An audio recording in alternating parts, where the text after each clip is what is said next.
दोस्तों, क्या आप जानते हैं कि करुणा और मानवता के सच्चे अर्थ को समझने वाली एक कहानी ने कैसे लाखों लोगों के जीवन को बदल दिया। यह कहानी है भगवान बुद्ध के समय की, जो आपको दिखाएगी कि सच्चा धर्म क्या है और मानवता का असली मतलब क्या होता है। इस प्रेरणादायक सफर में हम जानेंगे पंडवरण की एक ऐसी मिसाल जिसने शत्रु मित्र के भेद को मिटाकर करुणा का संदेश दिया। तो जुड़े रहिए उदान इंस्पायर्स के साथ, जहां हर कहानी आपके दिल को छूने और आपके जीवन को दिशा देने का प्रयास करती है। वीडियो शुरू करने से पहले अगर आपने अभी तक हमारे चैनल उदान इंस्पायर्स यूट्यूब चैनल को सब्सक्राइब नहीं किया है तो अभी करें, ताकि ऐसी ही प्रेरणादायक कहानियां आप तक लगातार पहुंचती रहें। आइए शुरू करते हैं एक ऐसी कहानी जो आपको सोचने पर मजबूर कर देगी। एक समय की बात है, बुद्ध भगवान श्रावस्ती के पास जेतवन विहार में ठहरे हुए थे। वहीं पर दो पड़ोसी राज्यों के बीच युद्ध छिड़ गया। युद्ध भयंकर था और हर दिन अनेक सैनिक घायल हो रहे थे। युद्ध के दौरान घायल सैनिकों की देखभाल के लिए दोनों राज्यों ने कुछ कर्मचारियों को नियुक्त किया था। उनका काम था युद्ध स्थल पर जाकर घायल सैनिकों की मरहम पट्टी करना और उन्हें पानी पिलाना। एक दिन बुद्ध भगवान के शिष्य आनंद ने युद्ध की चर्चा करते हुए कहा, भगवान, यह युद्ध कितना भयानक है। कितने लोग मारे जा रहे हैं और घायल हो रहे हैं। क्या हम इनसे बचने का कोई उपाय नहीं कर सकते? बुद्ध ने शांत स्वर में कहा, आनंद, युद्ध का अंत करुणा से होता है, घृणा से नहीं। मानवता को अपने हृदय में स्थान देना चाहिए।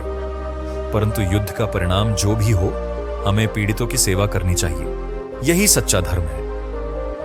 युद्ध स्थल पर पंडवरण नामक एक युवक घायल सैनिकों की देखभाल के लिए नियुक्त किया गया था। वह बुद्ध भगवान का अनुयायी था और उनके उपदेशों से गहराई से प्रभावित था। पंडवरण को यह सिखाया गया था कि सेवा का धर्म सबसे बड़ा होता है। जब वह युद्ध स्थल पर पहुंचा तो उसने देखा कि चारों ओर घायल सैनिक पड़े थे। कुछ उसकी अपनी सेना के थे और कुछ शत्रु सेना के। उसने बिना किसी भेदभाव के सभी को पानी पिलाना शुरू किया और उनकी मरहम पट्टी की। उसके लिए यह मायने नहीं रखता था कि सैनिक किस सेना का हिस्सा है।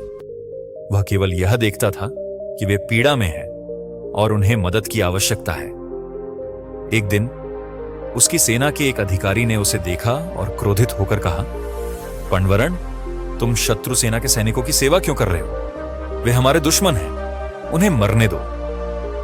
पंडवरण ने विनम्रता से उत्तर दिया, महाराज, मैं केवल घाव देखता हूं और पीड़ा को पहचानता हूं।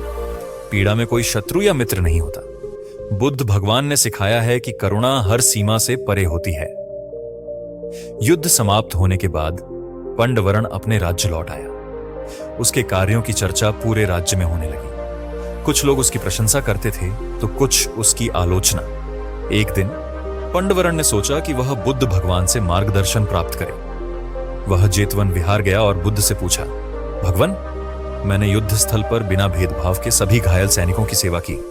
कुछ लोग इसे गलत मानते हैं। क्या मैंने सही किया? बुद्ध ने मुस्कुराते हुए कहा, पंडवरण, तुमने वही किया जो एक सच्चे साधक को करना चाहिए। करुणा का धर्म सबसे बड़ा धर्म है। जब तुमने उन सैनिकों की सेवा की तो तुमने शत्रु मित्र का भेद नहीं किया। यह सच्ची मानवता का प्रतीक है। बुद्ध ने आगे समझाया, आनंद, ध्यान दो, एक दीपक अंधकार में बिना भेदभाव के सभी को प्रकाश देता है। ठीक उसी प्रकार करुणा का प्रकाश सबको समान रूप से मिलना चाहिए। पंडवरण ने अपने कार्यों से यह सिखाया कि सच्चा धर्म मानवता की सेवा है, न कि शत्रुता को बढ़ावा देना। बुद्ध के संदेश और पंडवरण जैसे अनुयायियों की करुणा ने धीरे धीरे उन दोनों राज्यों के शासकों को प्रभावित किया। उन्होंने महसूस किया कि युद्ध केवल विनाश लाता है और शांति ही सही मार्ग है। दोनों राज्यों ने बुद्ध भगवान से मार्गदर्शन प्राप्त किया और युद्ध समाप्त कर दिया। बुद्ध ने दोनों शासकों से कहा, युद्ध से किसी को भी जीत नहीं मिलती। सच्ची विजय तब होती है जब हम अपने भीतर की घृणा पर विजय प्राप्त करते हैं। जो दूसरों के दुख को समझता है और उन्हें अपने जैसा मानता है, वही सच्चा विजेता है। पंडवरण की कहानी बुद्ध भगवान की शिक्षाओं का सजीव उदाहरण है। यह हमें सिखाती है कि करुणा का धर्म सबसे बड़ा है और सच्ची सेवा वही है जो भेदभाव से परे हो।